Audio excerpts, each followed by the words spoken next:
Take all the parts out of the package, and make sure you don't forget anything before you put it in the recycling or reuse.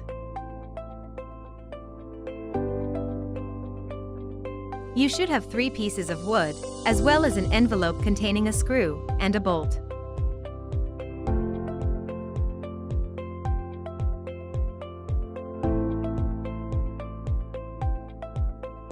Unscrew the bolt from the screw and set it aside.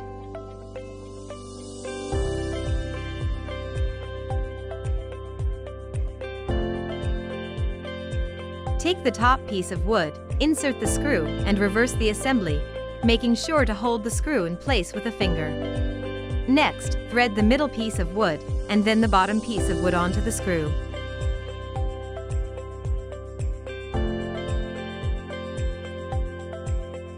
Screw the bolt firmly with your fingers into the end of the screw.